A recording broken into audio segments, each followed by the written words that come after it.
Family dinners don't always reveal love. Sometimes they reveal who your real enemies are.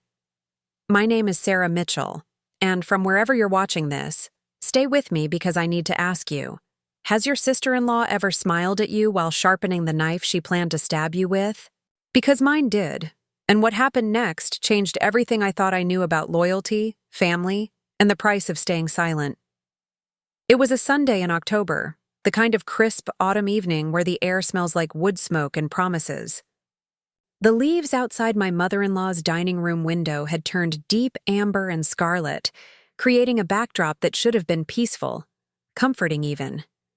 Instead, they looked like flames against the darkening sky, and maybe that should have been my warning. Maybe the universe was trying to tell me that everything I'd built was about to burn. I sat at the far end of the mahogany table, the same spot I'd claimed for the past 8 years of these monthly gatherings. My hands rested on the white linen, tablecloth, fingers tracing the embroidered roses that Helen, my mother-in-law, had stitched herself decades ago when she still believed in fairy tale endings. The china was her grandmother's, delicate blue and white porcelain that made every meal feel like a formal occasion, even when we were just eating Helen's famous pot roast and discussing ordinary things like work schedules and weekend plans. But tonight felt different. There was an electricity in the air, a tension that made my shoulders ache and my stomach twist into knots I couldn't quite explain. Maybe it was the way Marcus, my husband, kept checking his phone under the table when he thought no one was looking. Maybe it was how my sister-in-law Jennifer kept glancing at me with this strange mixture of pity and excitement, dancing in her green eyes, like she was holding a secret that was burning a hole through her chest. Jennifer sat across from me, perfectly, polished as always. Her blonde hair was swept into one of those effortless-looking updos that actually takes 45 minutes and 3 different products to achieve. Her makeup was flawless, not a single smudge of her signature red lipstick, and she wore a cream-colored cashmere sweater that probably cost more than most people's car payments. Everything about Jennifer screamed success, from her manicured nails to her designer handbag hanging on the back of her chair. She was the golden daughter-in-law, the one who never forgot birthdays, who brought expensive wine to every gathering, who remembered to ask about Helen's book club and Uncle Robert's golf game. I, on the other hand, was still wearing my work clothes, dark jeans, a simple black sweater that was starting to pill at the elbows, and boots that had seen better days.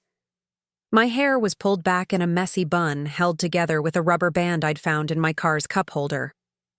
I looked exactly like what I was, a woman who'd spent her day at the VA hospital, dealing with paperwork and insurance claims, and trying to help veterans navigate a system that seemed designed to exhaust them into giving up.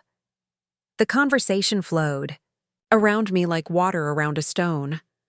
Helen was telling us about her neighbor's new puppy, a golden retriever named Charlie who apparently had a talent for escaping yards and terrorizing the local cat population.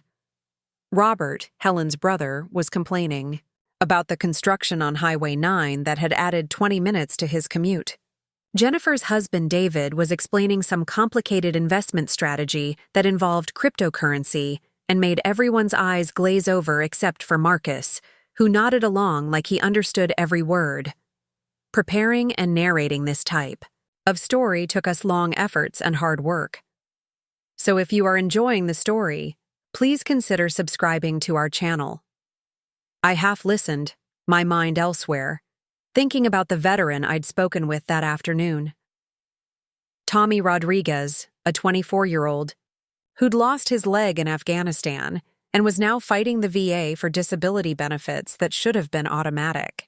He'd sat in my office with his shoulders hunched forward, staring at his hands while he told me about the nights he couldn't sleep, about the phantom pain that made him cry out in the darkness, about the girlfriend who'd left him because she couldn't handle his issues.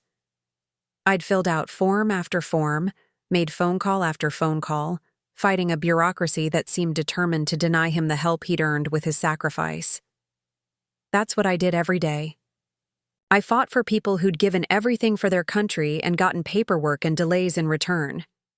It wasn't glamorous work, it didn't pay well, but it mattered, and that had always been enough for me. At least, I thought it had been enough. For Marcus, too. Helen was serving dessert now, her famous apple pie with vanilla ice cream that melted into sweet puddles on our plates. The conversation had shifted to holiday plans, and Jennifer was describing the cruise she and David were taking to the Caribbean in December, complete with a detailed itinerary of excursions and spa treatments. Marcus mentioned that we might visit his college roommate in Colorado for New Year's, though this was news to me. When had we discussed Colorado? When had we discussed anything, really? I realized that I'd been feeling like a stranger in my own life for months now. Marcus and I used to talk for hours about everything and nothing. We'd debate politics over coffee in the morning, share funny stories from our work days over dinner, make plans for the future that felt real and achievable. But lately, our conversations had become functional, transactional. Did you pick up milk? Can you take the car in for an oil change? Your mother called. Simple exchanges that kept the household running but left my heart feeling empty and neglected. Thesa. Wine had been flowing freely tonight, and everyone seemed more relaxed than usual, more talkative. Even Robert, who typically sat quietly in the corner making occasional dry observations, was telling stories about his Navy days with an enthusiasm I'd never seen from him before. Jennifer had already finished 2 glasses of the expensive Pinot Noir she'd brought, and her cheeks were flushed with that particular glow that comes from good wine and even better secrets. She kept looking at me across the table, and each glance felt more loaded than the last. There was something calculating in her expression, something that made the hair on the back of my neck stand up like I was sensing a predator in the room. Jennifer had never been particularly warm toward me, but she'd always been polite, always maintained the facade of sisterly affection that family gatherings required. Tonight, though, the mask was slipping, and I was catching glimpses of something underneath that I didn't like at all. The grandfather clock in the hallway chimed 8 times, its deep bronze tones echoing through the house like a countdown. Helen was refilling coffee cups, asking if anyone wanted more pie, bustling around with the nervous energy of a hostess who wanted everything to be perfect. David was showing Robert something on his phone, probably stock prices or golf scores. Marcus was checking his own phone again, his thumb scrolling through messages with an intensity that seemed inappropriate for a family dinner. And Jennifer was watching me with those calculating green eyes, her red lips curved into a smile that didn't reach her eyes. She set down her wine glass with deliberate precision, the crystal making a small chiming sound against the wooden table. Then she cleared her throat, not loudly, but with enough intention that the conversations around the table began to fade. One by one, everyone turned to look at her, sensing that she had something important to say. The silence stretched out like a held breath, and I felt my heart begin to race for reasons I couldn't yet name. Something was coming, something big and terrible and life-changing. I could feel it approaching like a storm on the horizon, all dark clouds and electric potential. Jennifer's smile grew wider, more predatory, and she leaned forward slightly, like she was about to share the most delicious piece of gossip. But this wasn't gossip. This was an execution, and I was about to become the main event. Jennifer's voice cut through the silence like a blade through silk, sweet and sharp and utterly devastating. "Well, since we're all family here," she began, her tone carrying that particular blend of false concern and barely concealed delight that only comes from someone who's about to destroy your life in front of an audience. "I think there's something everyone should know about Sarah and Marcus." The words hung in the air like smoke, poisonous and spreading. Helen's coffee cup froze halfway to her lips. Robert's phone disappeared into his pocket with unprecedented speed. David's head snapped up from whatever he'd been studying on his screen, his eyes darting between Jennifer and me like he was watching a tennis match where someone was about to get hit in the face with the ball. Marcus went completely still beside me. Not the relaxed stillness of someone at ease, but the frozen rigidity of a deer caught in headlights, knowing that any movement might trigger the hunter's shot. His breathing became shallow, almost inaudible, and I could feel the tension radiating from his body like heat from a furnace. His phone slipped from his fingers onto the table with a soft thud that sounded unnaturally loud in the suffocating quiet. "Jennifer?" Marcus said, and his voice cracked on her name like a teenager's voice cracks on a high note. There was warning in his tone, desperation, a plea that she couldn't possibly miss. But Jennifer's smile only grew wider, more triumphant, like she'd been waiting months for this exact moment and wasn't about to let his discomfort rob her of her victory.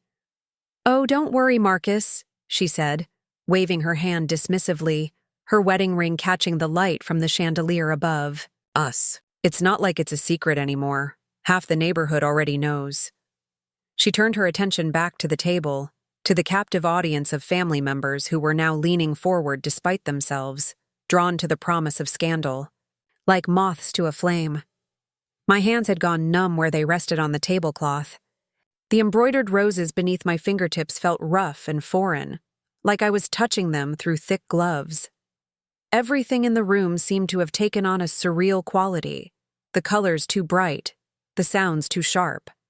Helen's breathing had become audible, quick little gasps that suggested she was preparing herself for news that would require either celebration or consolation. "Sarah and Marcus are getting divorced," Jennifer announced, her voice ringing out clear and triumphant.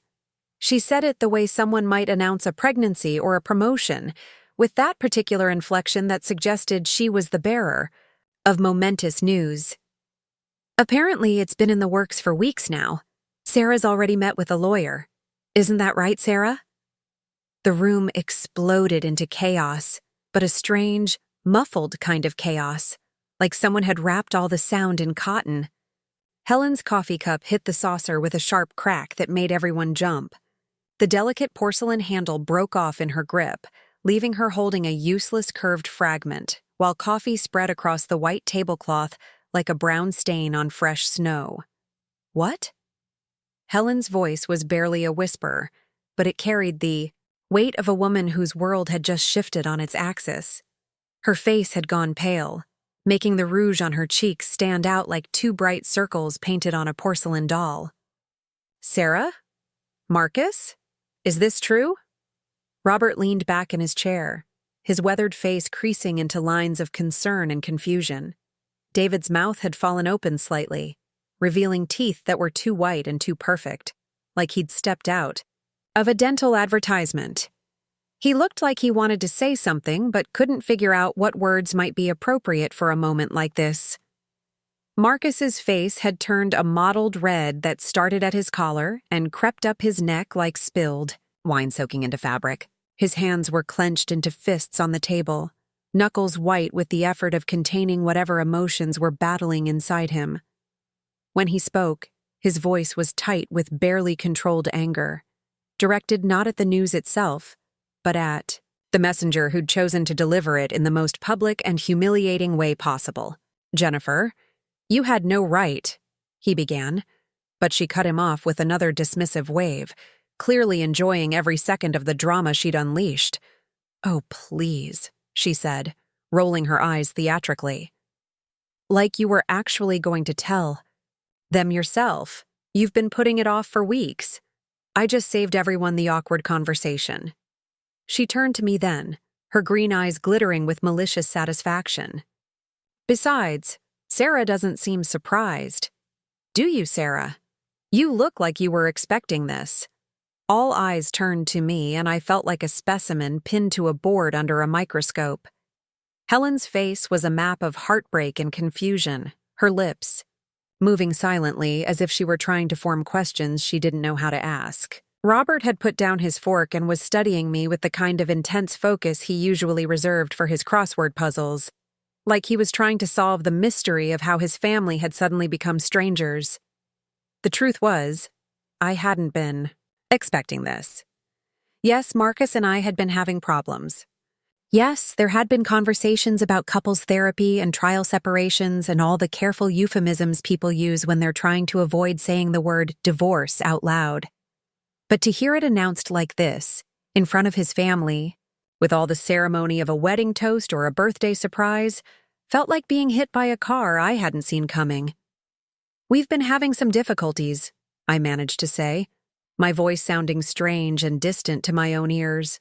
It was the kind of careful, diplomatic language I used at work when I was trying to explain to a veteran why their claim had been denied, without actually admitting that the system was broken and biased against them. "We're working through some issues," Jennifer laughed, a bright, tinkling sound that would have been pleasant in any other context, but here sounded like breaking glass. "Working through issues? Sarah, you served him divorce papers 3 days ago. I'd hardly call that working through anything." The silence that followed was different from the earlier quiet. This was the silence of a bomb going off, the moment of stunned deafness before the debris starts falling. Helen made a small sound, somewhere between a gasp and a sob, and her hand flew to her throat like she was trying to keep her heart from jumping out of her chest. Marcus turned to stare at me with an expression I'd never seen before, a mixture of betrayal and disbelief that cut through me like a physical blow. "Sarah?" he said, and my name sounded like a question, like he was asking me to confirm or deny something that would change everything between us forever. But the worst part wasn't Marcus's shocked expression, or Helen's barely contained tears, or even Robert's uncomfortable shifting in his chair. The worst part was the look of pure, undiluted triumph on Jennifer's face.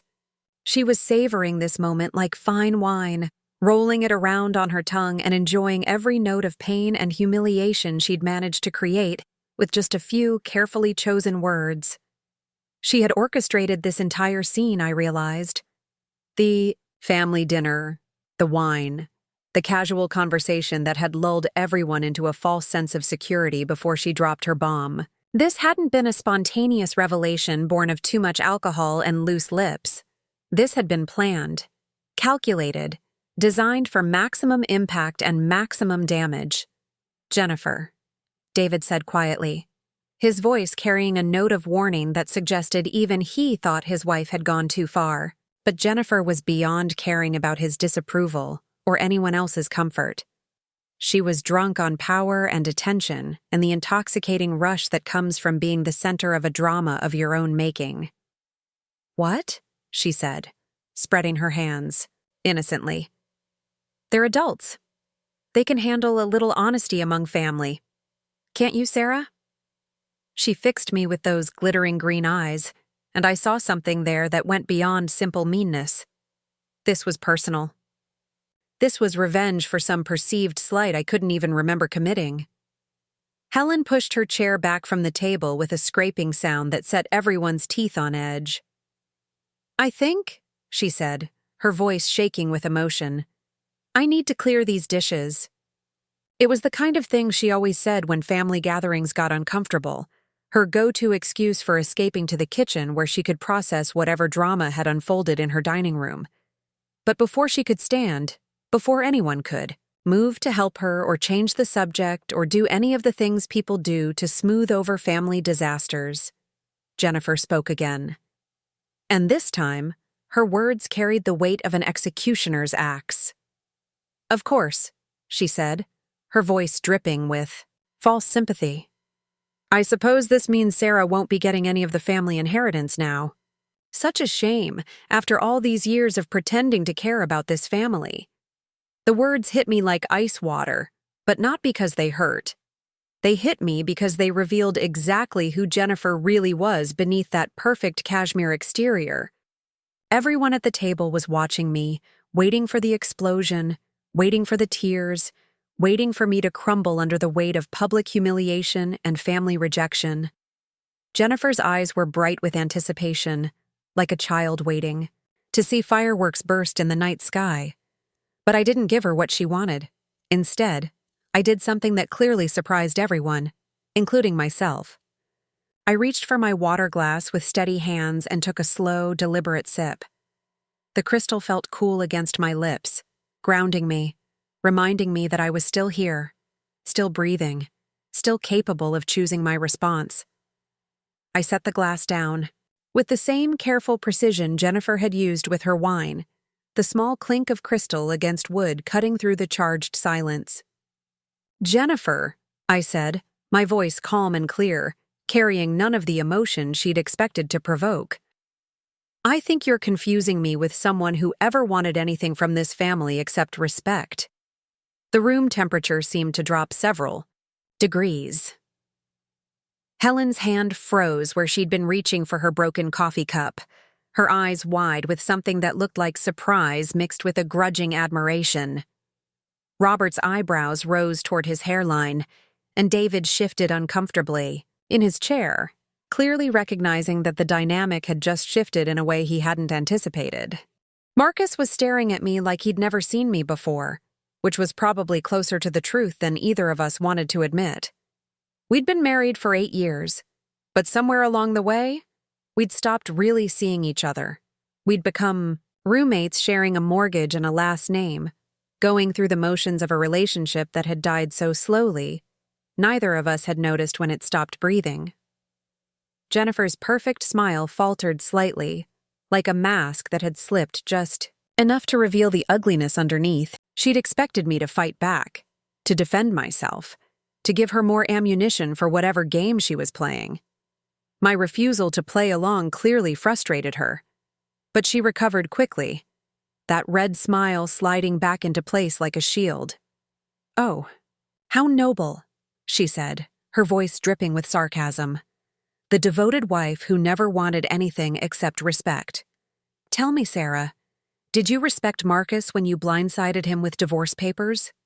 Did you respect this family when you decided to tear it apart without even trying to work things out?" I could feel the familiar burn of anger rising in my chest, the same fire that had gotten me through 2 tours in Afghanistan, through countless battles with VA bureaucrats, through every moment in my life when someone had tried to make me feel small. But I'd learned something in the desert that Jennifer had never had to learn. Sometimes the most powerful weapon you possess is the refusal to use any weapon at all. "Actually," I said, my tone conversational, almost friendly, "I think you might be the one confused about respect, Jennifer, because someone who respected this family wouldn't use a family dinner to air dirty laundry. Someone who respected Marcus wouldn't humiliate him in front of his mother, and someone who respected the truth wouldn't twist it to fit their own agenda." The silence that followed was different now, charged with a new kind of tension. Helen was watching the exchange like a spectator at a tennis match, her head turning back and forth between Jennifer and me.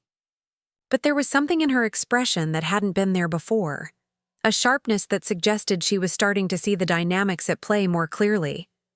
Jennifer's cheeks flushed red beneath her perfectly applied makeup, and for the first time since she'd dropped her bomb, she looked uncertain. She glanced at David, as if seeking support, but her husband was studying his hands with the intense focus of someone who very much wanted to be anywhere else in the world.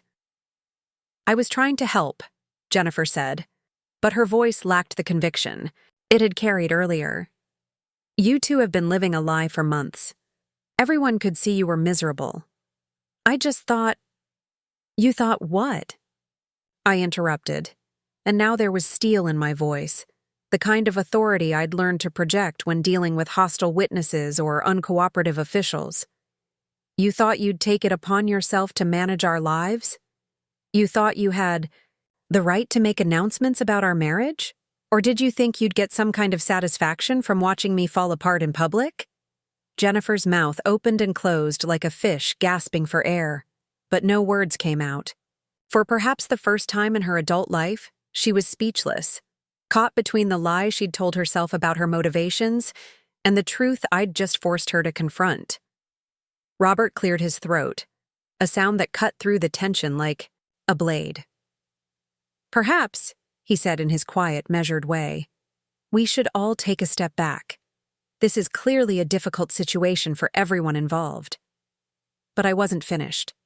Something had awakened in me during Jennifer's little performance, something that had been sleeping for too long. The part of me that had survived combat, that had fought for veterans who couldn't fight for themselves, that had learned to stand up to bullies in uniform and out. I'd spent years being the good daughter-in-law, the one who brought potato salad to potlucks and remembered to send thank you cards and never caused waves. but Jennifer had just reminded me that sometimes waves need to be caused. "You know what? Robert?" I said, turning to address him directly. "You're absolutely right. This is difficult for everyone. But I think before we start talking about taking steps back, we should probably address the elephant in the room." Jennifer's face went pale beneath her makeup, a sickly yellow-white that made her red lipstick look garish and clownish. She knew. Somehow, she knew exactly what elephant I was referring to, and the knowledge was written across her features like graffiti on a wall. "Sarah," Marcus said, his voice carrying a warning that I chose to ignore. He might have given up his right to protect me when he'd started keeping secrets, but he certainly didn't get to silence me when someone else decided to attack.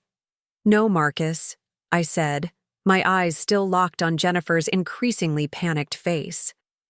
"I think it's time for some honesty among family. Since Jennifer believes so strongly in truth-telling, I'm sure she won't mind if I share some truths of my own." Helen straightened in her chair, her broken coffee cup forgotten on the stained tablecloth. There was something in her posture that reminded me suddenly of the woman she must have been when she was younger, before years of keeping peace and smoothing over family conflicts had worn her down into the accommodating hostess I'd always known. "What kind of truths?" Helen asked, and her voice carried a strength I rarely heard from her. David was looking back and forth between Jennifer and me like a man watching a car accident unfold in slow motion, knowing it was going to be horrible but unable to look away. His face had taken on a grayish pallor that suggested he was beginning to suspect where this conversation was heading. Jennifer finally found her voice, though it came out as more of a croak than her usual confident tone. "Sarah, I think you're upset and maybe not thinking clearly.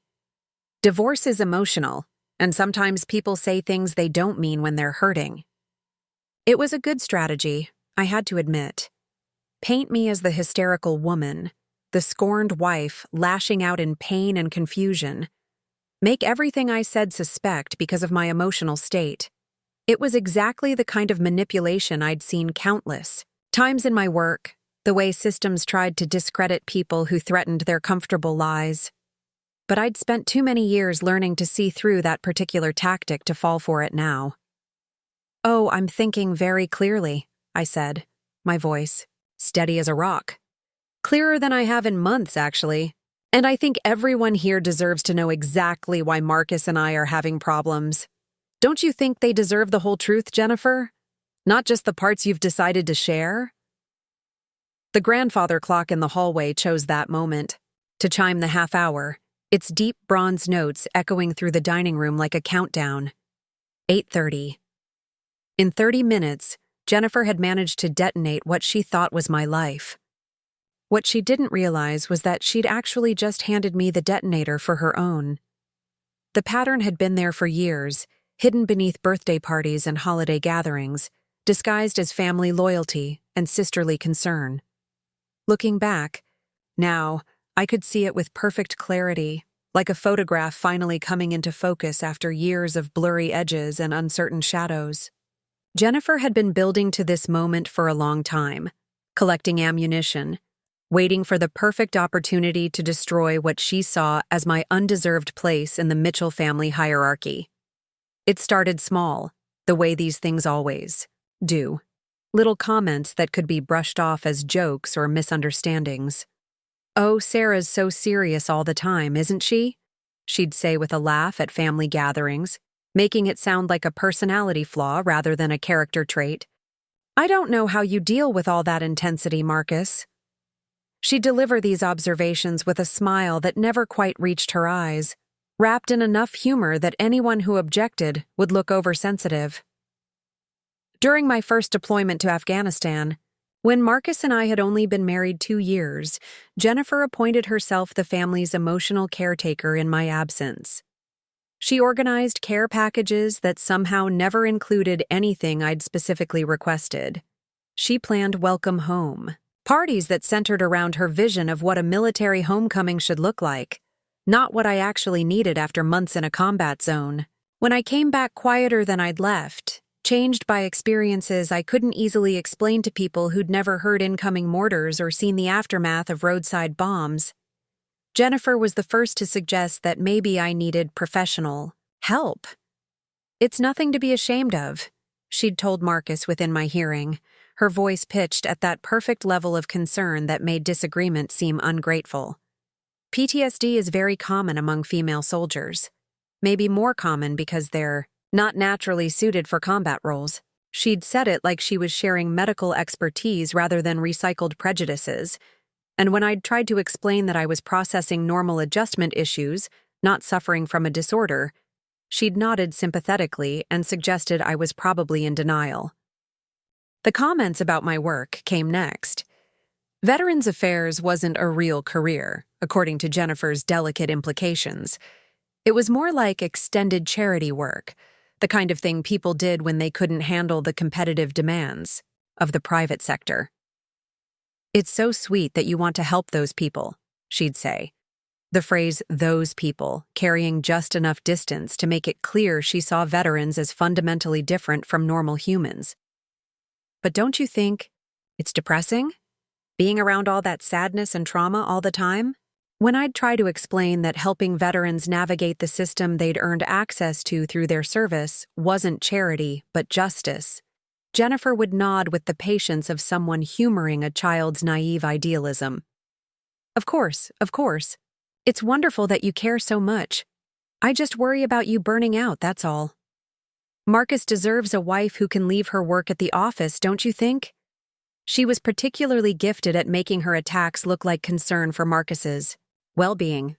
During our second Christmas as a married couple, she'd pulled me aside in Helen's kitchen while I was helping with dishes and suggested that maybe I was being selfish by working such long hours. "Marcus never complains, but I can see it's hard. On him," she'd said, her voice low and confidential. "He needs someone who can be fully present for him, not distracted by other people's problems all the time." The irony wasn't lost on me, even then. Jennifer worked part-time as an interior decorator, a job that consisted mainly of spending other people's money on furniture and calling it professional expertise. She'd never missed a day of work for a family emergency, never stayed late to help someone navigate a crisis, never sacrificed a weekend for anything more important than a sample sale. But somehow, my commitment to helping veterans was the problem. When Marcus and I bought our first house, Jennifer was full of helpful suggestions about decorating and entertaining. Every recommendation came with an implicit criticism of my choices.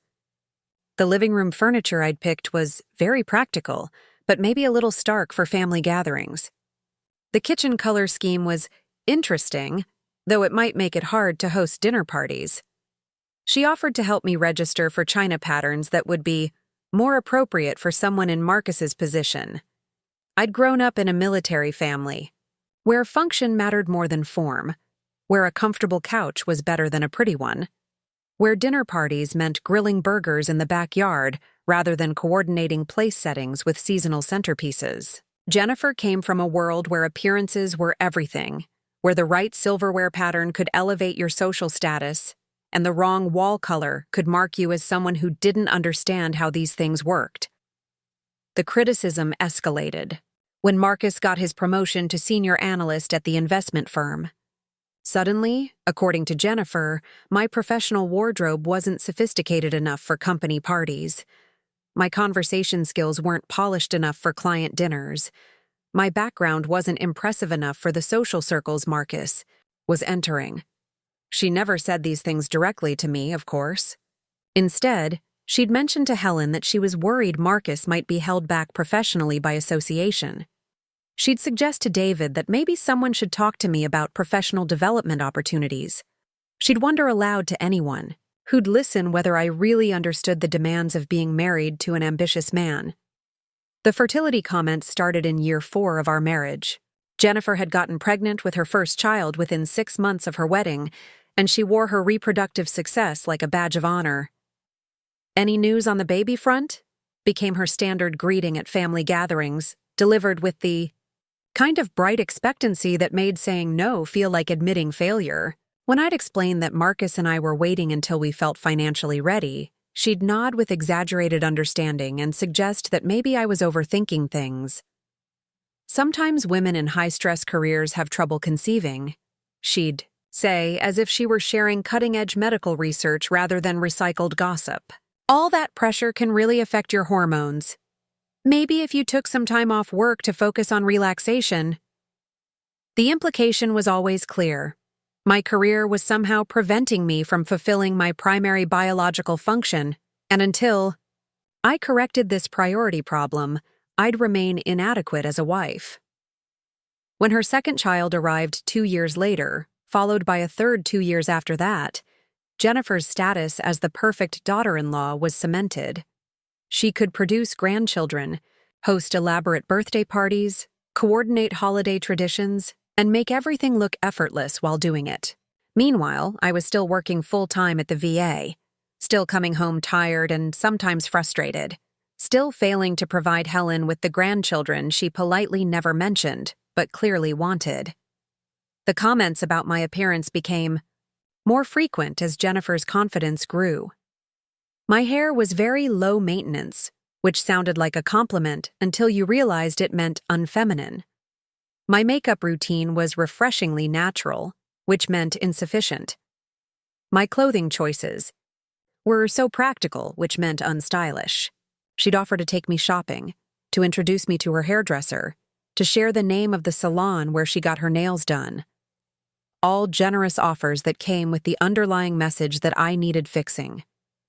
During Marcus's company Christmas party 3 years ago, Jennifer had appointed herself my style consultant. She'd insisted on helping me choose an outfit, steering me toward a dress that felt like a costume, jewelry that weighed down my ears, shoes that made walking an exercise, in balance and pain. I'd felt like a child playing dress-up in her mother's clothes, awkward and artificial. But everyone had complimented the transformation, especially Marcus, who'd seemed genuinely surprised by how put together I looked.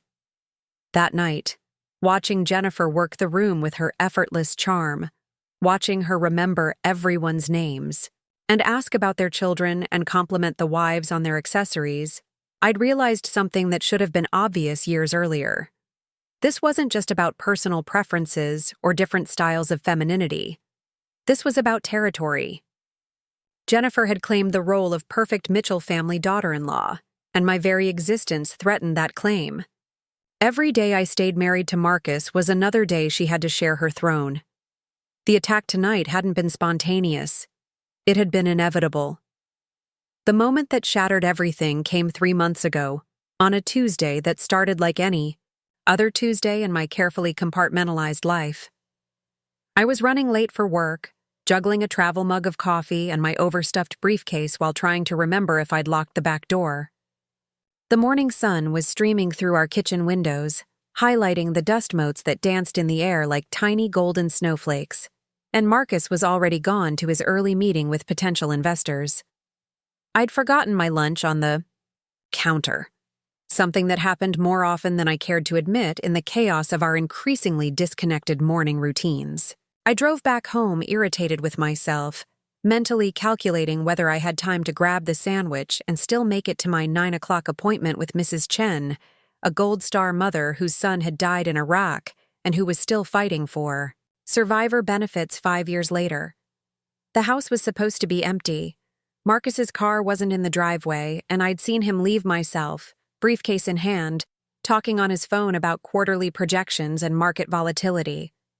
So when I heard voices coming from our bedroom as I climbed the stairs, my first thought was that we'd left the television on, maybe the morning news program that Marcus sometimes watched while getting dressed. But the voices were too intimate. For television, too quiet and personal. They carried the particular cadence of private conversation, the kind of tone people use when they believe they're completely alone and unobserved. I stood at the top of the stairs, my hand frozen on the banister, listening to the unmistakable sound of my husband's laughter mixing with a woman's voice that I recognized with a sick certainty that made my stomach clench like a fist. Jennifer's voice, soft and conspiratorial, drifting from behind our closed bedroom door like poison gas seeping under a seal. She has no idea, does she? She was saying, and there was something in her tone that went beyond mere amusement. It was satisfaction, the deep contentment of someone savoring a secret that gave her power over others. Marcus's response was muffled, but I caught enough words to understand the general shape of his answer. Something about being careful, about timing, about not wanting to hurt anyone unnecessarily. His voice carried the particular strain of someone trying to justify behavior he knew was wrong. The mental gymnastics of a man who'd convinced himself that betrayal could be noble if you framed it correctly. I should have left. The rational part of my mind, the part that had kept me alive through 2 combat deployments and countless bureaucratic battles, was screaming at me to back away quietly, to leave the house and pretend I'd never heard anything. Some knowledge, once gained, can never be unknown, and I was standing on the threshold of learning something that would change everything forever. Instead, I found myself moving closer to the door, drawn by the same terrible fascination that makes people slow down to stare at car accidents. My bare feet made no sound on the hardwood floor, and I pressed my ear to the door with the careful stealth I'd learned during night patrols in hostile territory. Poor Sarah, Jennifer was saying, and the mock sympathy in her voice made my skin crawl. She works so hard at that depressing job, trying to save everyone. She has no idea that the person who really needs saving is herself. She laughed again, a sound like breaking crystal. Though I suppose she'll figure it out eventually. She's not stupid, just oblivious. Don't, Marcus said, and there was genuine discomfort in his voice. She doesn't deserve this. Sarah's a good person. We just grew apart. It happens. Oh, Marcus. Jennifer's voice turned soothing, maternal almost. You don't have to feel guilty. You can't help who you fall in love with, and you can't help it if Sarah turned into someone different from the woman you married. Military wives do that sometimes. They come back from deployment changed, harder, less feminine. The casual cruelty of that assessment hit me like a physical blow. Jennifer was rewriting my entire identity, turning my service and my career into character flaws, my strength into something undesirable. She was painting my deployment not as a sacrifice I'd made for my country, but as a personal failing that had damaged my value as a wife. She used to be more— Marcus paused, searching for words. More present, I guess. More focused on us. Now everything's about work, about the veterans she's trying to help. I know it's important, but sometimes I feel like I'm competing with strangers for my own wife's attention. You shouldn't have to compete, Jennifer said firmly. A marriage should be a partnership where both people prioritize each other. You work so hard to build a life for both of you, and she spends all her energy on people who aren't even family. It's not sustainable, Marcus. And it's not fair to you. I could hear movement in the room, the soft sound of someone shifting position on our bed, the whisper of fabric against skin. Were they just talking?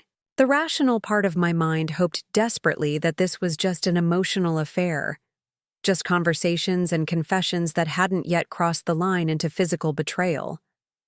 But something deeper, some instinct honed by years of reading dangerous situations, told me I was fooling myself. I keep thinking about last weekend, Jennifer continued, her voice dropping to a whisper that I had to strain to hear. When David took the kids to his mother's house and Sarah was working late again. When we finally had time to just talk without interruption, without pretending. My knees nearly gave out. Last weekend, when I'd stayed late at the office to finish, a complex disability appeal for a Vietnam veteran who'd been fighting the system for 3 decades. I'd come home exhausted at nearly midnight to find Marcus already asleep, or pretending to be asleep. I'd been grateful for his understanding, for the fact that he didn't make me feel guilty about the long hours my work sometimes required, but he hadn't been understanding. He'd been relieved to have me out of the house so he could be with her in our bedroom, in our bed, in the space that was supposed to be sacred to our marriage. This can't go on forever, Marcus said, and there was genuine anguish in his voice. Sarah deserves better than this. She deserves honesty, even if it hurts. Of course she does, Jennifer agreed, but there was something calculating in her tone. That suggested she wasn't particularly concerned with what I deserved. But you have to think about timing, about how to minimize the damage to everyone involved, especially the family. Helen adores Sarah, you know. This is going to devastate her. The mention of Helen's name hit me with unexpected force. Helen, who had welcomed me into the family with genuine warmth, who still called me every week to check on my work and ask about my health. Helen, who had never made me feel like an outsider, despite Jennifer's best efforts to position herself as the favored daughter-in-law. The thought of Helen's heartbreak when she learned about this betrayal made my chest tight with grief that had nothing to do with my own pain. Maybe we should wait until after the holidays, Marcus said. Give everyone time to adjust to the idea, gradually. Sarah's been so stressed lately anyway. Maybe she'll see this as a relief. The casual dismissal of my feelings, the assumption that I'd be relieved to discover my husband's affair, revealed how completely Marcus had bought into Jennifer's narrative about our marriage. In his mind, I'd already checked out emotionally, already stopped being a real wife, already failed to live up to whatever standard Jennifer had convinced him I should meet. I could hear Jennifer moving again, and when she spoke, her voice was closer to Marcus, more intimate. "You're so thoughtful," she murmured. "So careful with everyone's feelings. That's what I love about you. You're nothing like David in that way. He's so focused on business, on money, on success. He never thinks about the emotional cost of his decisions." The comparison to her own husband was delivered with the casual cruelty of someone who'd grown comfortable with betrayal. David, who worked 60-hour weeks to maintain the lifestyle Jennifer demanded, who'd given her 3 children and a house in the best neighborhood and the freedom to spend her days rearranging furniture and calling it a career. David, who was probably at home right now helping their kids with homework, while his wife destroyed 2 families with her selfishness. "I should go," Marcus said suddenly, and I heard the sound of him getting up from the bed. "I told them I'd be back by 10, and if I'm late again, they'll start asking questions." "I know," Jennifer said, but there was reluctance in her voice. "I just hate these stolen moments. I want more time with you. Real time, not just these secret meetings." "Soon," Marcus promised, and I could hear him moving around the room, probably getting dressed, preparing to leave our house and return to his office where he'd spend the rest of the day pretending to be the man I thought I'd married. Backed away from the door on trembling legs, my heart pounding so hard I was sure they'd hear it through the wood. I made it to the stairs just as I heard the bedroom door opening, and I had to grip the banister to keep from falling as I stumbled down to the first floor. My hands were shaking so badly I could barely turn the doorknob, and I sat in my car, in the driveway for 10 minutes before I trusted myself to drive. That was the moment everything crystallized. Not just the affair, but the months of manipulation that had led to it. The careful campaign Jennifer had waged to position herself as Marcus's emotional refuge, while painting me as an inadequate wife. She hadn't just stolen my husband.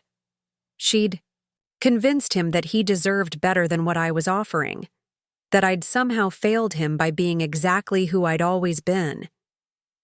The silence stretched between us like a taut wire, ready to snap at the slightest pressure.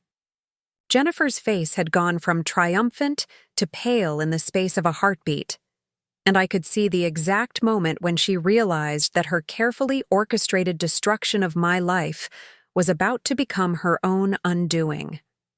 Her green eyes darted frantically around the table, looking for allies, for escape routes, for any way to take back the words that had started this avalanche. But there was no taking them back.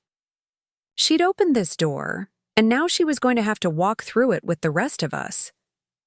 "I think," I said, my voice carrying the calm authority I'd learned in combat situations where panic could get people killed, "that since we're all being so honest tonight, Jennifer should tell everyone about her afternoon visits to our house. The ones that happen when David's at work and I'm supposed to be at the office. The words landed like grenades in the middle of Helen's perfectly set table. David's head snapped toward his wife so fast I was surprised he didn't get whiplash. His face went through a series of expressions in rapid succession: confusion, dawning understanding, and finally a kind of sick recognition that suggested this wasn't entirely unexpected news. "Sarah," Marcus said, his voice barely above a whisper. "Don't do this. Not here. Not like this." Preparing and narrating this type of story took us long efforts and hard work. So if you are enjoying the story, please consider subscribing to our channel. I turned to look at him directly for the first time since Jennifer had started her little performance. "Don't do what, Marcus? Tell the truth? Use a family dinner to share important news? I thought we were all about honesty tonight." Jennifer certainly seemed to think transparency was important when she was discussing our divorce. Helen's face had gone absolutely white, making her carefully applied makeup look garish against her pale skin. She was staring at Jennifer with the expression of someone trying to solve a puzzle where all the pieces were the wrong shape. "What? Afternoon visits?" she asked, her voice barely audible. Jennifer opened her mouth, then closed it again without making a sound. For perhaps the first time in her adult life, she'd been rendered completely speechless. The woman who always had the perfect response, who could navigate any social situation with graceful ease, was sitting frozen like a deer in headlights. "Well," I continued conversationally, "since Jennifer seems to have lost her voice, maybe I should explain. You see, about 3 months ago, I forgot my lunch and had to go back home to get it. Imagine my surprise when I heard voices coming from my bedroom. Voices that belonged to my husband and my sister-in-law, having what sounded like a very intimate conversation about their feelings for each other." David's wineglass slipped from his nerveless fingers and shattered against his plate, sending red wine splashing across the white tablecloth like blood spatter. The sound seemed to break whatever spell had been holding everyone frozen, and suddenly the room erupted into chaos. "Jennifer?" David's voice cracked on her name, making him sound like a confused teenager. "Tell me this isn't true. Tell me Sarah's lying." But Jennifer couldn't tell him that, because we all knew I wasn't lying. The truth was written across her face in bold letters, spelled out in the way her hands trembled as she reached for her napkin, in the way her perfectly applied lipstick seemed to have drained of color. "David, I can explain," she started, but her voice lacked any conviction. She sounded like someone reciting lines from a play she'd never rehearsed, stumbling over words that felt foreign in her mouth. "Explain what?" David demanded, his voice rising with each word. "Explain why my wife has been having an affair with her brother-in-law? Explain why everyone at this table apparently knew about it except me?" "We didn't know," Helen said quickly, her voice sharp with defensiveness. "David, we had no idea. This is the first we're hearing of any of this." But Robert was shaking his head slowly, his weathered face creased with what looked like disappointment rather than surprise. "No," he said quietly. "I think some of us suspected. The way they looked at each other at Easter. The way Jennifer always seemed to know things about Marcus's work that she shouldn't have known. The way they both found excuses to step outside during family gatherings." The observation hit the table like another explosion. Jennifer's face crumpled as she realized that her carefully hidden affair hadn't been as secret as she'd believed. Marcus looked like he wanted to disappear into the floor. His earlier confidence completely evaporated. "How long?" David asked, and his voice had gone deadly quiet. "How long has this been going on?" Jennifer looked at Marcus desperately, as if he might somehow save her from having to answer. But Marcus was staring at his hands, unable or unwilling to meet anyone's eyes. The man who'd been so concerned about my honesty just minutes earlier had apparently lost his own voice when it came to confessing his crimes. 6 months, Jennifer whispered finally, the words barely audible. Maybe 7. It's hard to say exactly when. When what? David demanded. When you decided to destroy 2 marriages? When you decided our children's family wasn't worth preserving? When you decided that whatever you wanted was more important than everyone else's happiness? The pain in David's voice was raw and immediate, cutting through the formal politeness that had always characterized family gatherings. This was a man watching his world collapse in real time, and there was something devastating about witnessing such private anguish in such a public setting. Helen pushed back from the table abruptly, her chair scraping against the hardwood floor, with a sound like fingernails on a chalkboard. "I need," she said, her voice shaking. "I need a moment." She walked toward the kitchen with the careful steps of someone trying not to run, leaving the rest of us sitting in the wreckage of what had once been a family dinner. The silence that followed her departure was different from all the previous silences. This was the quiet that comes after an explosion, when everyone is still trying to determine what's left standing and what's been completely destroyed. The aftermath of truth-telling is never as satisfying as you imagine it will be. In the movies, the wronged party delivers their devastating revelation and walks away triumphant while everyone else sits in stunned silence, processing their comeuppance. In reality, you're left sitting at a table covered in broken glass and spilled wine, watching real people deal with real pain, and the victory feels hollow and bitter in your mouth. I gathered my purse and jacket with movements that felt mechanical, disconnected from my body. My hands were steady, but everything else felt like it was vibrating at a frequency just beyond human perception. The grandfather clock in the hallway chimed 9 times, marking an hour that had somehow contained an entire lifetime's worth of revelations and recriminations. "Sarah, wait!" Marcus called as I pushed back from the table, but I didn't turn around. There was nothing left to say between us, no words that could bridge the gap that had opened up in the space of a single conversation. The man who'd shared my bed for 8 years had become a stranger, and I found that I didn't particularly want to get reacquainted. David was still sitting at the table like a statue, staring at the red wine stain that was slowly spreading across Helen's pristine tablecloth. His 3 children were at home, probably doing homework or watching television, completely unaware that their family had just imploded over dessert and coffee. Someone would have to tell them soon, and I felt a stab of genuine sympathy for the innocent casualties of Jennifer's selfishness. Jennifer herself had finally found her voice again, but she was using it to cry rather than speak. Soft, hiccuping sobs that would have been more effective if they'd come before her. Lies were exposed rather than after. She kept looking toward the kitchen where Helen had disappeared, as if hoping for rescue from a woman who'd just learned that her perfect family was built on deception. "This isn't how I wanted this to happen," she managed between sobs, addressing the table in general rather than anyone specific. "I never meant for anyone to get hurt."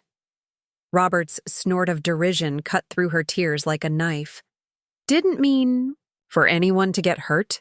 he repeated, his voice heavy with decades of military discipline and no patience for self-serving nonsense.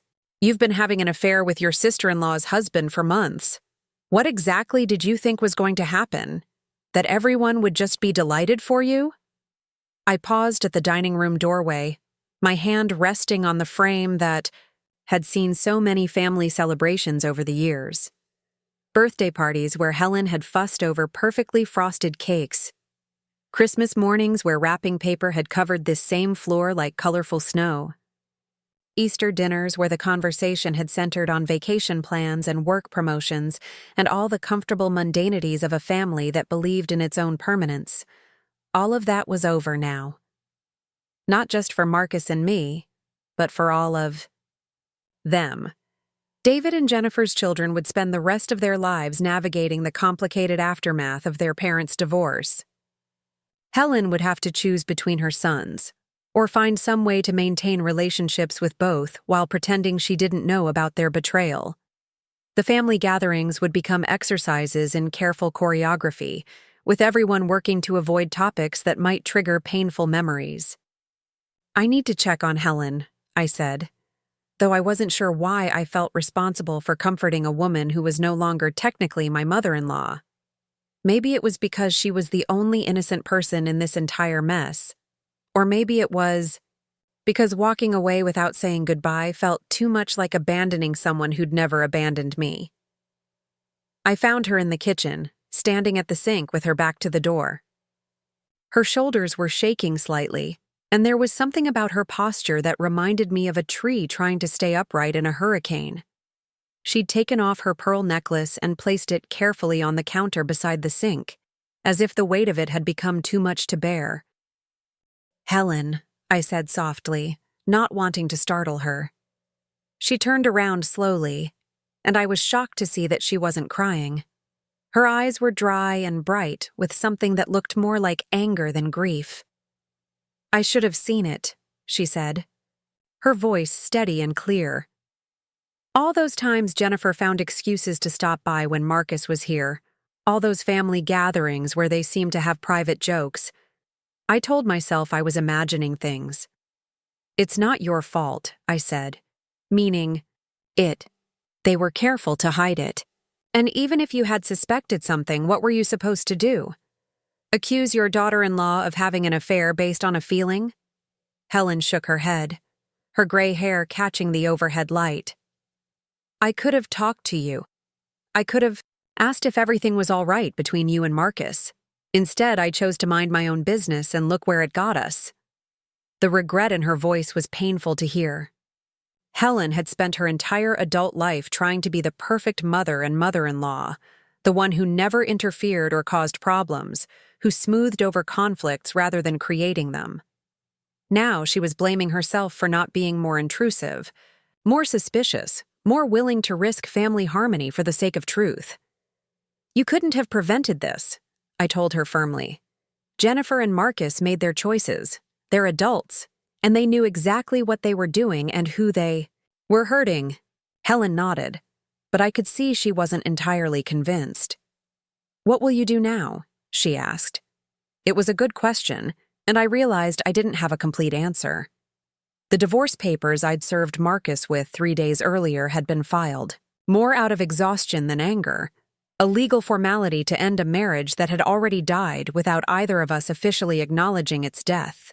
But this revelation changed things, gave me clarity where before there had only been confusion and guilt. "I'm going to rebuild," I said, and as the words left my mouth, I realized they were true. "I'm going to stop trying to fix something that was broken beyond repair and start building something new." Helen smiled then, the first genuine smile I'd seen from her all evening. "Good," she said simply. "You deserve better than what you got here tonight. You always did." From the dining room, we could hear raised voices as David and Marcus began what sounded like it might become a physical confrontation. Robert's deeper voice cut through their argument, probably trying to restore some semblance of order to the chaos. Jennifer's crying had gotten louder, more theatrical, as if volume might somehow generate the sympathy she was failing to earn through sincerity. "I should go," I said, though part of me wanted to stay and help Helen clean up the literal and metaphorical mess that had been made of her evening. "Yes," Helen agreed. "But Sarah? This isn't the end of our relationship. I hope you know that. Whatever happens between you and Marcus, you'll always be family to me." The unexpected kindness in her words almost broke the composure I'd maintained throughout the entire evening. I hugged her quickly, breathing in the familiar scent of her lavender perfume and the faint smell of apple pie that always seemed to cling to her clothes. Then I walked out of the kitchen, through the dining room, where the argument was still raging, and out the front door into the cool October night. The air was crisp and clean, carrying the scent of wood smoke and dying leaves, and for the first time in months, I felt like I could breathe deeply without something tight and painful squeezing my chest. Behind me, the house was blazing with light, every window illuminated like a stage set for a family drama. But I was no longer part of that performance. I was finally completely free. The first 3 weeks after that dinner felt like living in a void where sound traveled differently and colors seemed muted, as if someone had turned down the saturation on my entire life. I moved through the motions of normalcy with mechanical precision. Wake up, shower, dress, drive to work, help veterans navigate the labyrinth of bureaucracy that stood between them and the benefits they'd earned. Drive home, eat something from a can or a box, sleep fitfully, repeat. Marcus had moved out within 48 hours of the family dinner explosion, taking his clothes and his books and his collection of vintage watches that had always seemed excessive to me but which I now realized were probably gifts from Jennifer. He'd left behind the coffee maker we'd received as a wedding gift, the framed photos from our honeymoon in Ireland, the comfortable reading chair where he used to sit on Sunday mornings working crossword puzzles while I made breakfast. The house felt enormous without him, every room echoing with the ghost of conversations we'd never have again. I found myself avoiding the bedroom entirely for the first week, sleeping on the couch like a guest in my own home. When I finally forced myself to reclaim the space, I discovered that he'd been more thorough than I'd initially realized. The cologne he'd worn for special occasions was gone from the bathroom counter. The book of poetry he'd been reading was missing from his nightstand. Even the spare phone charger he'd kept plugged in on his side of the bed had been carefully removed. It was the thoroughness of his erasure that hurt more than the betrayal itself. Marcus had planned his exit with the same meticulous attention to detail he brought to his investment portfolios, making sure to leave no trace of himself behind except for the furniture that was too large to move without professional help. He'd turned 8 years of marriage into a clean break, as if our relationship had been nothing more than a temporary arrangement that had reached its natural expiration date. The divorce proceedings moved forward with surprising efficiency. Marcus's lawyer was expensive and experienced, the kind of legal professional who specialized in making complicated situations appear simple on paper. My lawyer was a veteran advocate I'd worked with professionally, a woman who understood that justice wasn't always about winning, but sometimes about ensuring that the truth was properly documented for posterity. We divided our assets with the cold precision of accountants liquidating a failed business. The house would be sold, the proceeds split evenly. The retirement accounts would be divided according to the years we'd been married. The wedding gifts would be returned to their original owners where possible, donated to charity where return wasn't feasible. Even the dog we'd never gotten because we could never agree on what breed would fit our lifestyle became a moot point in the dissolution documents. What surprised me was how little I cared about any of it. The furniture I'd thought I loved looked foreign and unwelcome in rooms that no longer felt like home. The dishes we'd registered for seemed like props from someone else's life, pretty but meaningless artifacts of a relationship that had been ending long before either of us had the courage to acknowledge its death. The real devastation was happening across town, where David had hired his own expensive lawyer and was pursuing what his legal team diplomatically called an aggressive strategy for asset protection. Jennifer had miscalculated badly when she'd assumed that her affair would remain a private matter to be resolved quietly among family members. Instead, it had become evidence in a custody battle that would determine how often she'd see her 3 children and how much of David's considerable wealth she'd retain access to. The details filtered back to me through Helen, who had somehow become the reluctant clearinghouse for family information despite having no official role in any of the legal proceedings. David had moved the children to his mother's house temporarily, while Jennifer was relegated to supervised visits that required court-appointed oversight. The house with the perfect landscaping and the designer furniture was on the market, another casualty of choices that had seemed irresistible in the moment, but catastrophic in hindsight. Marcus had found an apartment downtown, a sterile 1-bedroom space in a high-rise building that catered to recently divorced professionals who valued convenience over character. I knew this because Helen had driven by it one afternoon, unable to resist the maternal impulse to check on her son even after everything he'd done. She'd reported back that the building looked lonely, all glass and steel and impersonal efficiency. Jennifer had moved back in with her parents, a humiliation that would have been unthinkable just a month earlier when she'd been the golden daughter-in-law with the perfect marriage and the enviable lifestyle. Her 3 children were struggling with the sudden upheaval of their family structure, according to David's mother, who'd become their primary caregiver, while the adults fought over the ruins of what had once been a stable household. At work, I threw myself into cases with an intensity that surprised my colleagues. The young veteran who'd been waiting 8 months for his disability rating got his approval within 2 weeks of my taking over his file. The Vietnam-era Marine, whose benefits had been suspended due to a paperwork error, saw his payments restored and backdated to cover the months of bureaucratic delay. The Gold Star mother, whose survivor benefits had been inexplicably reduced, found herself not only restored to her proper payment level, but compensated for the stress and financial hardship the error had caused. My supervisor, a former Army colonel, named Patricia Webb, who'd been fighting the system from the inside for over a decade, called me into her office on a Thursday afternoon and closed the door behind us with the careful deliberation of someone about to have a serious conversation. "Sarah," she said, settling into the chair behind her desk that was covered with case files and coffee stains, "I don't know what's happening in your personal life, and I'm not asking.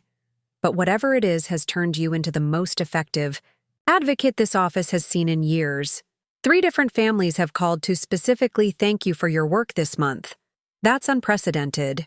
I sat across from her in the uncomfortable metal chair that was standard government issue, thinking about how to respond to praise that felt disconnected from anything resembling happiness or satisfaction. The truth was that other people's battles felt manageable in a way that my own life didn't. Veterans who'd been betrayed by bureaucracy rather than family members seemed like problems with concrete solutions, paperwork puzzles that could be solved through persistence and expertise rather than emotional archaeology. I said carefully, "I'm learning the difference between problems that can be fixed and problems that just have to be survived." Patricia nodded with the understanding of someone who'd navigated her own share of personal disasters while maintaining professional effectiveness. "Well," she said, "whatever you're doing, keep doing it. And if you need time off or someone to talk to, just say the word. The Employee Assistance Program is confidential, and sometimes it helps to talk to someone who isn't invested in the outcome." I thanked her and returned to my office, where a new case file was waiting on my desk. Another veteran caught in the systems maze, another person who needed someone to fight for them when they'd exhausted their own resources. I opened the file and began reading, grateful for work that felt important enough to justify the emptiness that had taken up residence in the spaces where my marriage used to live. The recognition started small, the way meaningful changes often do. A phone call from a regional director I'd never met, thanking me for my work on the Rodriguez case.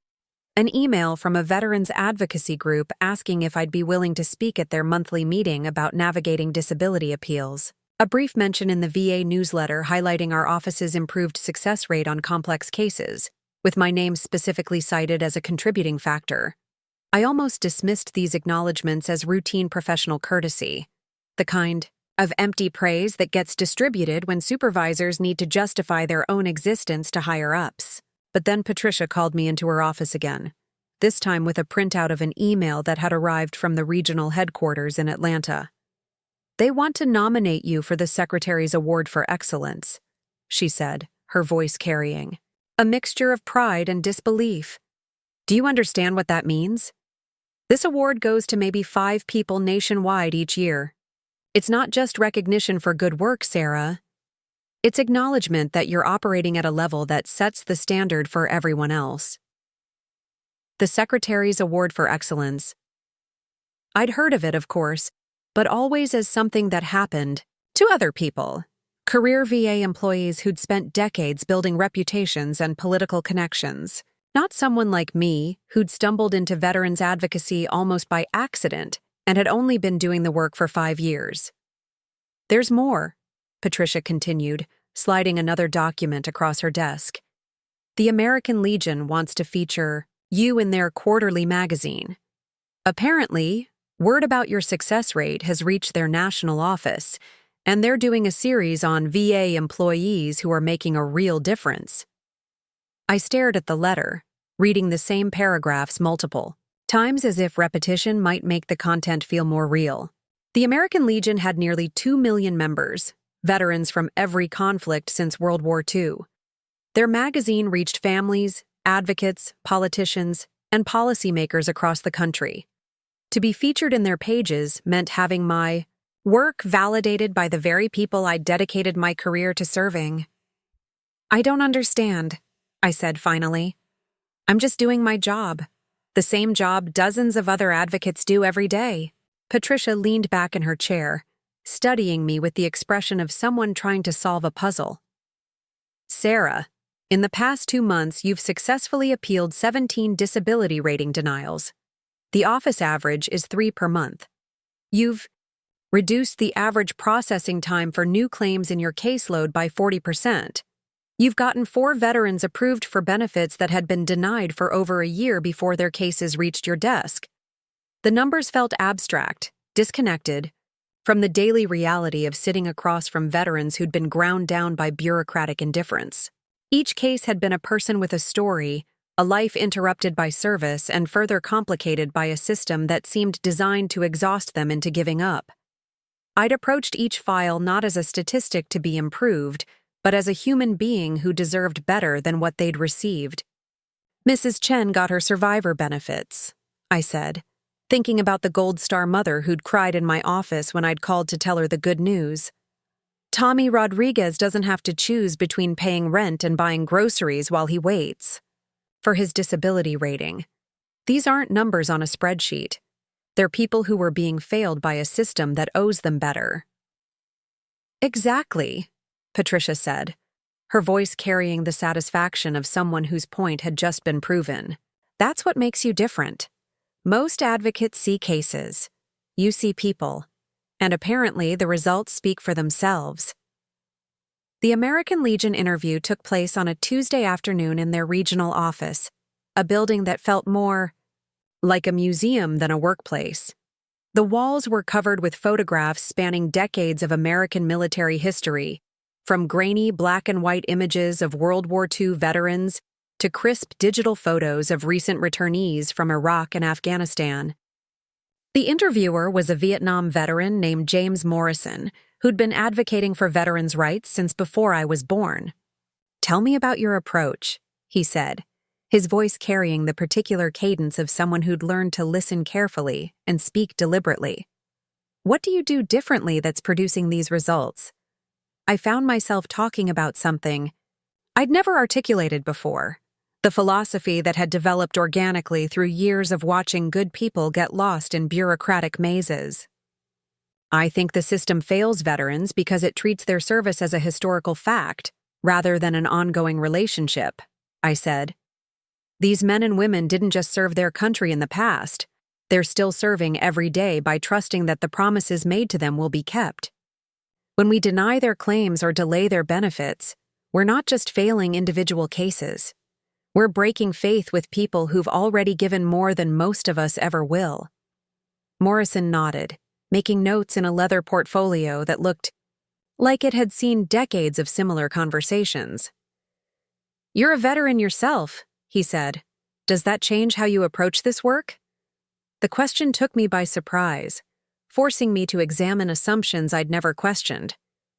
"I think it helps me understand the language," I said slowly. "Not just the military terminology, but the emotional language. The way veterans talk around trauma instead of through it. The pride that makes asking for help feel like admitting failure. The loyalty that makes them trust the system even when the system consistently fails them." After the interview, Morrison walked me to the elevator, his expression thoughtful. "You know," he said as we waited for the doors to open, "we get a lot of people in this business who are either angry at the system or defeated by it. You're the first person I've interviewed who seems to have found a way to work within the system without becoming cynical about it." The elevator arrived with a soft chime, and as I stepped inside, he added, "Keep doing what you're doing. The veterans you're helping today are going to remember your name for the rest of their lives." That evening, I sat in my empty house reading the draft article the magazine would publish, seeing my work described in language that made it sound more important than it felt from the inside. The house was quiet except for the hum of the refrigerator and the occasional sound of traffic on the street outside. 6 months ago, the silence would have felt lonely, oppressive. Now it felt peaceful, like space I'd claimed for myself rather than emptiness I was trying to fill. My phone buzzed with a text message from Helen. "Saw the article online. So proud of you. You're building something beautiful." I smiled, understanding for the first time that she was right. I was building something, not from the ruins of my marriage, but from the strength I'd discovered in its absence. Something that belonged entirely to me, that no one could take away, or diminish or use as a weapon against me. While I was rebuilding my life one veteran at a time, the wreckage of the Mitchell family continued to accumulate like debris after a hurricane. The details reached me through Helen, who had somehow become the unofficial historian of everyone's downward spiral, despite her own heartbreak over watching her family disintegrate in real time. Marcus had been struggling at work, his performance, declining as the stress of divorce proceedings and the guilt of his choices affected his ability to concentrate on market analysis and client relations. The investment firm that had once fast-tracked his career was now quietly reassigning his most important accounts to other analysts, citing concerns about his recent distraction from core responsibilities. His apartment downtown was costing him nearly double what our mortgage had been, and the legal fees were draining his savings faster than he'd anticipated. Jennifer's situation was far worse. The custody battle had become a public spectacle in their affluent suburb, with court documents revealing details about the affair that made her the subject of gossip at school pickup lines and neighborhood coffee gatherings. David's lawyer had been ruthlessly thorough in documenting her betrayal, painting her as an unfit mother whose selfishness had destabilized not one but 2 families. The supervised visits with her children had been reduced to twice a week after her youngest daughter had started having nightmares about mommy not living with us anymore. The house that had once been Jennifer's pride, with its professionally landscaped garden and custom kitchen renovations, sat empty on the market for 3 months before David finally accepted an offer that was $30,000 below the asking price.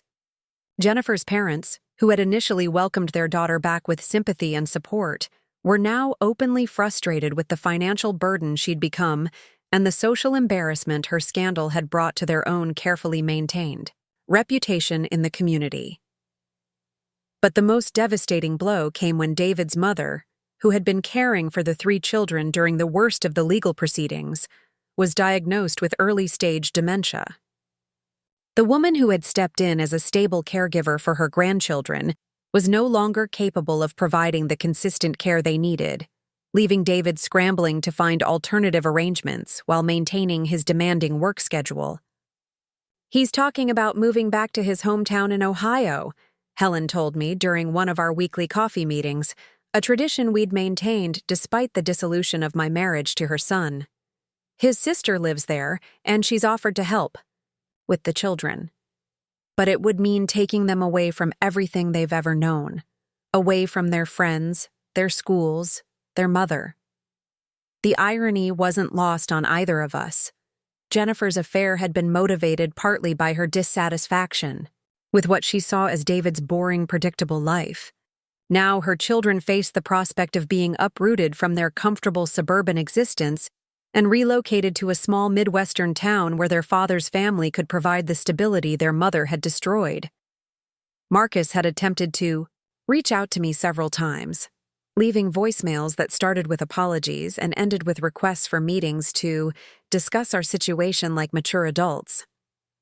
I deleted each message without listening to it completely, understanding that his definition of maturity probably involved me accepting partial responsibility for the failure of our marriage and agreeing to some kind of reconciliation that would ease his guilt without requiring him to fully acknowledge the scope of his betrayal.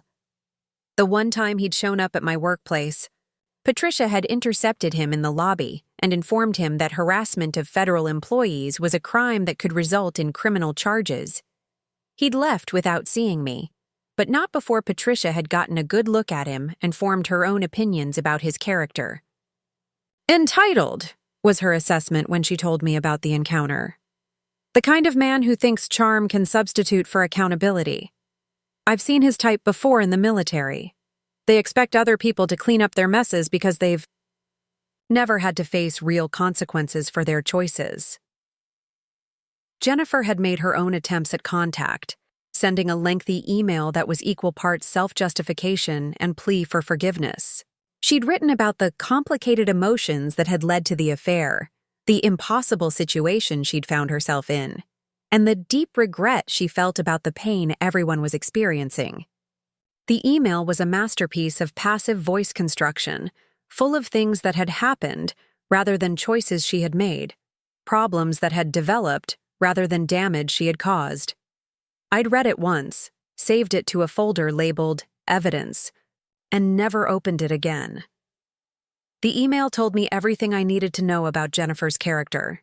Even in apparent contrition, she couldn't bring herself to take full responsibility for her actions. She was sorry about the consequences, but she still couldn't admit that the affair itself had been a conscious choice rather than something that had simply befallen her like bad weather. The American Legion article was published on a Thursday, and by Friday morning my office phone was ringing with calls from veterans across the region who'd read about my work and wanted help with their own cases. Patricia had to assign 2 additional staff members to help field the inquiries, and I found myself booked solid for the next 6 weeks with appointments and case reviews. "This is unprecedented," Patricia told me as we reviewed the call logs together. "We've never had this kind of response to any publicity. Veterans are driving in from 3 states away just to meet with you. Some of these people have been fighting the system for years, and they're willing to travel hundreds of miles because they think you might be able to help them." The responsibility felt overwhelming and exhilarating at the same time. Each new case represented a person who'd been failed by the system, someone who'd given up hope of ever receiving the benefits they'd earned through their service. But it also represented an opportunity to prove that the system could work when operated by people who cared more about results than procedures. One of the most memorable cases came from a Vietnam veteran named Robert Washington, who'd been exposed to Agent Orange during his tour, but had been fighting for disability benefits for over 20 years. His claim had been denied repeatedly, appealed multiple times, and caught in a bureaucratic loop that seemed designed to outlast his persistence.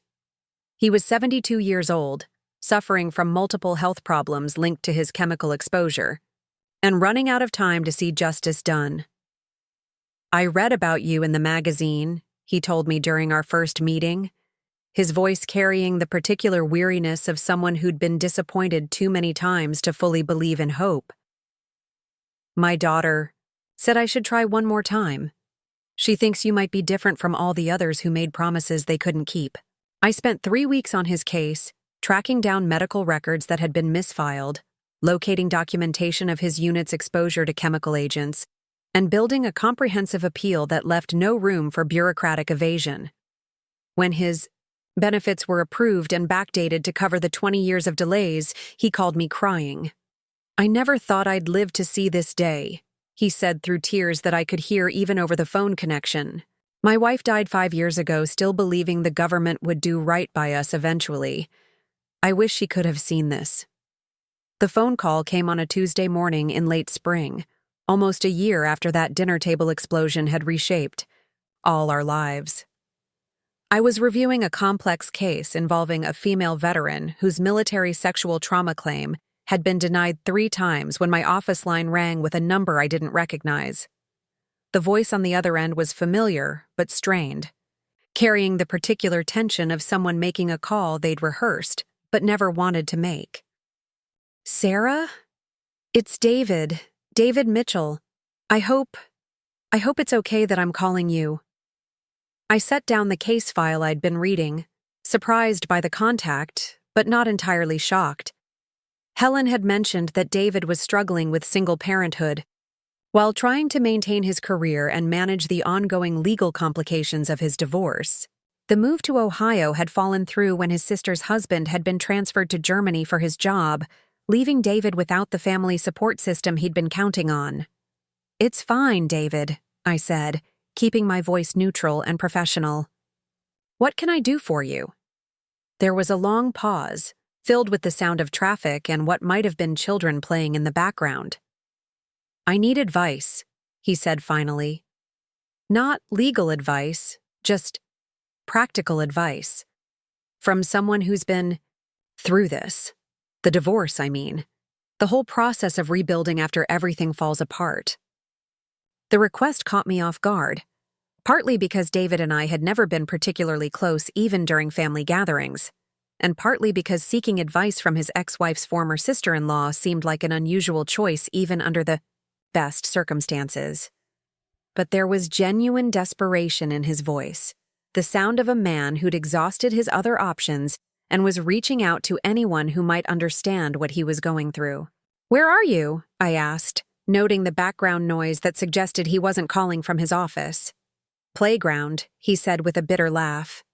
"Madison has a soccer game in an hour, and I'm trying to convince myself that I can handle being around all the other parents who know about Jennifer and Marcus. Small-town living means everyone knows everyone else's business, and I'm not sure I'm ready for the sympathetic looks and carefully worded questions about how the kids are adjusting." I understood the feeling more than I cared to admit. The veterans' community was tight-knit, and word about my divorce had spread quickly through the network of advocates and service organizations I worked with regularly. People meant well with their gentle inquiries about my well-being and their offers of support, but sometimes being the object of everyone's concern felt more exhausting than dealing with the actual problems. "The first time is always the hardest," I told him. "After that, you realize that most people are more interested in their own lives than they are in your drama. The ones who aren't probably weren't worth your time anyway." "How do you do it?" David asked, and I could hear him walking, probably pacing the playground while keeping an eye on his daughter. "How do you get up every morning and pretend that your life didn't just explode? How do you act normal when everything feels like it's held together with tape and wishful thinking?" The question was more honest than I'd expected from someone I barely knew, and it deserved an equally honest answer. "You don't pretend," I said. "You accept that your life did explode, and you decide whether you want to spend your energy trying to put the pieces back together exactly the way they were, or whether you want to use those pieces to build something completely different." There was another long pause, and when David spoke again, his voice was quieter, more thoughtful. "Jennifer keeps calling, wanting to discuss visitation schedules and holiday arrangements and all these practical things that we have to figure out. But every conversation turns into her explaining why the affair happened, like if she can just make me understand her reasoning, I'll forgive her, and we can go back to the way things were." I felt a familiar stab of irritation at Jennifer's continuing inability to accept responsibility for her choices. Even in the aftermath of losing her children and her marriage, she was still trying to rewrite history to make herself the victim of circumstances rather than the architect of her own destruction. "She's not calling to discuss logistics," I said, bluntly. "She's calling because she can't stand living with the consequences of her actions, and she thinks if she can get you to forgive her, it will somehow undo the damage. But forgiveness doesn't work that way. And more importantly, forgiveness is something you give when you're ready, not something she gets to demand because she's uncomfortable with guilt." "I know," David said, and there was exhaustion in his voice that went deeper than physical tiredness. "I know she's trying to manipulate me into making her feel better about what she did, but the kids ask about her constantly, and I don't know how to explain that their mother chose her own happiness over their family's stability without making them hate her." The complexity of his situation hit me with unexpected force. My divorce had been painful, but it hadn't involved children who needed protection from the ugly realities of adult selfishness. David was trying to navigate single parenthood while processing his own betrayal, maintain his career while managing his ex-wife's continued attempts at manipulation, and preserve his children's relationship with their mother while protecting them from the worst aspects of her character. "You tell them the truth," I said. Age-appropriate versions of the truth, but still the truth. Kids are smarter than we give them credit for, and they can usually sense when adults are lying to them. They'll respect you more for being honest than they will for trying to protect them from reality. What if the truth is that their mother is selfish and impulsive and destroyed their family for no good reason? David asked, and I could hear the anger bleeding through his careful control. Then you tell them that their mother made choices that hurt the family and that sometimes adults make mistakes that have serious consequences, I said. You don't make them responsible for fixing her mistakes, and you don't make them choose sides. But you also don't pretend that what happened was okay, just to make everyone feel better. David was quiet for so long that I wondered if the call had been disconnected. When he finally spoke, his voice carried a different quality, less desperate and more determined. The thing is, he said, I'm starting to realize that I'm better at this than I thought I'd be. Being a single parent, I mean, making decisions without having to negotiate every choice with someone who might have her own agenda. The kids seem happier when it's just us, like they don't have to worry about managing their mother's emotions, on top of everything else. That observation revealed more about the dynamics of David and Jennifer's marriage than any amount of family gossip could have. Jennifer's need to be the center of attention hadn't been limited to her relationship with Marcus. It had extended to her role as a mother, requiring her children to manage her emotional needs rather than allowing her to focus on theirs. Then you're already ahead of where you think you are, I told him. The hardest part of divorce isn't losing what you had. It's realizing that what you had wasn't as good as you thought it was. The keynote invitation arrived on a Friday afternoon in October, exactly 2 years after that family dinner had detonated my old life and launched me into this new one. The envelope was thick cream paper with an embossed return address from the National Veterans Advocacy Conference, and for a moment, I thought it might be a routine request for workshop participation or panel discussion. Instead, it contained an invitation to deliver the closing address at their annual conference in Washington, D.C., to an audience of over 3,000 advocates, policymakers, and veterans from across the country. Distinguished Speaker Series, the letter read. In recognition of your groundbreaking work in veterans advocacy and your innovative approaches to systemic reform. The conference theme was Voices of Change, Redefining Service After Service, and they wanted me to speak about transformation, resilience, and the power of finding purpose in the aftermath of personal devastation. I read the invitation 3 times before the reality settled in. This wasn't just professional recognition. It was validation that the work I'd thrown myself into during the darkest period of my life had created ripples that extended far beyond my small office in a government building in suburban Atlanta. The Secretary's award had been meaningful, but this felt different, more personal somehow, like being asked to share not just my expertise, but my story. Patricia was practically vibrating with excitement when I showed her the letter. Do you understand what this means? She said, pacing around her cramped office like a caged tiger. The National Veterans Advocacy Conference doesn't invite keynote speakers. They recruit them, usually from university research departments or think tanks or the upper echelons of the VA hierarchy. You're the first field advocate to be offered this platform in the conference's 15-year history. The speech took shape over several weeks, evolving from a professional presentation about case management techniques into something more vulnerable and honest. I found myself writing about the relationship between personal destruction and professional transformation, about how losing everything I'd thought I wanted had freed me to discover what I actually needed.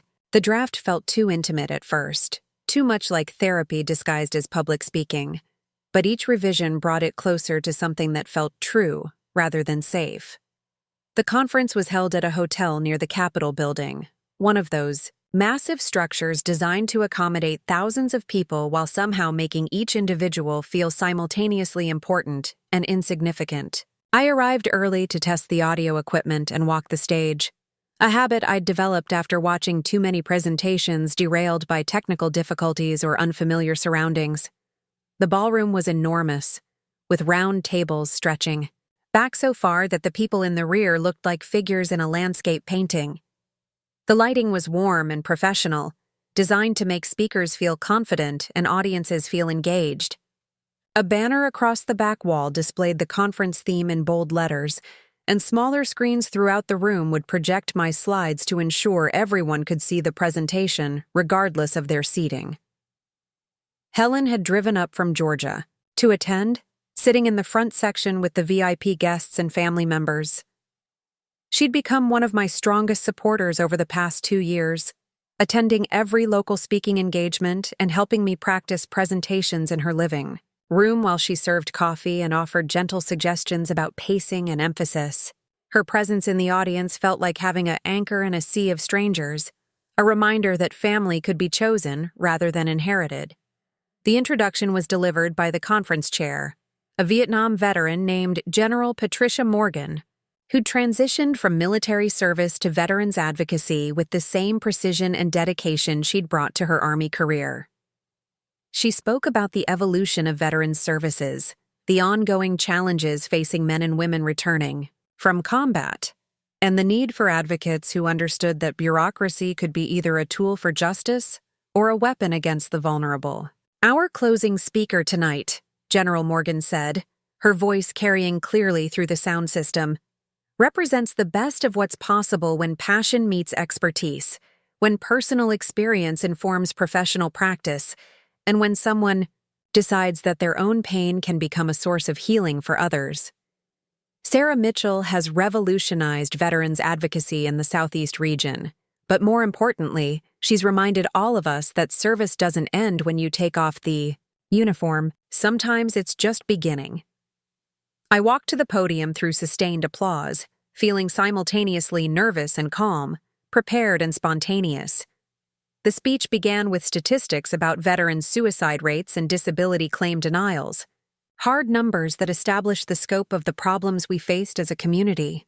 But it quickly shifted into more personal territory, into the story of how my own crisis had opened my eyes to the resilience that military service builds in people, resilience that extends far beyond their time in uniform. 2 years ago, I said, looking out at faces that ranged from young veterans just beginning their advocacy careers to senior officials who'd been fighting these battles for decades, I thought my life was ending. I'd lost my marriage, my sense of identity, my belief in the fundamental fairness of the world. I felt like a failure at the most basic level, unable to maintain the relationship that had defined my adult life. The ballroom was completely quiet, the kind of focused silence that indicated an audience was genuinely engaged rather than simply polite. I could see people leaning forward in their chairs, veterans and advocates who recognized something familiar in the story I was telling. What I discovered in the aftermath of that personal destruction was that resilience isn't about avoiding failure. It's about what you build from the pieces that remain after everything you thought was permanent falls apart. Military service teaches us that skill, even when we don't realize we're learning it. Every deployment, every mission, every moment. When we have to adapt to circumstances beyond our control, we're practicing the art of reconstruction. I talked about Robert Washington, the Vietnam veteran whose 20-year fight for benefits had finally ended in victory. About Tommy Rodriguez, the young Marine whose disability rating had been fast-tracked through a system that usually moved at geological speeds. About Mrs. Chen, whose survivor benefits had been restored, along with her faith that her son's sacrifice had been honored by his country. These victories weren't achieved through any special knowledge or insider connections, I said. They happened because someone decided that these veteran stories mattered more than bureaucratic convenience, that their service had earned them something better than form letters and endless delays. They happened because we refused to accept that the way things are is the same as the way things have to be. The applause began before I reached the formal conclusion of my speech, building gradually as audience members recognized the end of my remarks and responded to the message I'd tried to convey. But it wasn't the applause that moved me most. It was the sight of Helen in the front row, tears streaming down her face, clapping with the fierce pride of someone who'd watched another person transform pain into purpose. After the speech, during the reception that followed, I was approached by veterans and advocates who wanted to share their own stories of transformation, their own journeys from crisis to calling. A young woman who'd started a nonprofit for female veterans after her own struggles with PTSD, a former Marine who'd become a social worker specializing in military families, a Vietnam veteran who'd turned his own experience with Agent Orange exposure into a decades-long fight for environmental justice. The thing about rock bottom, one of them told me as we stood near the reception's dessert table, surrounded by the comfortable noise of people who'd found their tribe, is that it gives you a solid foundation to build on. Everything that comes after is your choice. That night, alone in my hotel room overlooking the Capitol Dome, I realized that Jennifer had been right about one thing during that awful dinner 2 years ago. Everything in my old life had been redistributed, divided up, and dispersed. But what she'd failed to understand was that inheritance isn't always about what you receive. Sometimes it's about what you leave behind. And I was building a legacy that no one could take away. One veteran at a time, one case at a time, one moment of justice at a time. 3 months after the conference, I received an unexpected package with no return address. Inside was a wedding invitation, Marcus and Jennifer's wedding invitation. They were finally making it official, apparently having decided that their affair had been true love after all, rather than mutual selfishness disguised as romance. I laughed out loud, a genuine sound of amusement rather than bitterness. The invitation was everything Jennifer would have chosen: expensive paper, gold embossing, a venue that screamed, "Look how successful we are." But what struck me most was how little I felt looking at it. No anger, no sadness, no sense of loss. Just a mild curiosity about whether they'd learned anything from the wreckage they'd created. I texted David, who'd become an unlikely friend over the past year. "Did you get the invitation too?" His response came immediately. "Yes. Planning to use it as kindling for our camping trip this weekend. The kids think it'll burn beautifully." That evening, Helen called with news that surprised no one who'd been paying attention. Marcus had been let go from his investment firm, his performance never recovering from the chaos of his personal life. Jennifer's parents had finally reached their limit with supporting their daughter's lifestyle, cutting off her credit cards and demanding she find actual employment. "They deserve each other," Helen said with uncharacteristic bluntness. "And honestly, Sarah, they did you the biggest favor of your life. You're happier now than I ever saw you during your marriage." She was right. The woman who'd sat at that dinner table 2 years ago, trying to be small enough to fit into spaces that were never meant for her, was gone. In her place was someone who'd learned that the most powerful response to betrayal isn't revenge. It's building a life so fulfilling that the betrayal becomes irrelevant. If my story resonates with you, if you found strength in the aftermath of betrayal, or if you're still learning to rebuild from the pieces of your old life, please subscribe to our channel. Your support helps me share more stories of transformation, resilience, and the unexpected gifts that can emerge from our darkest moments.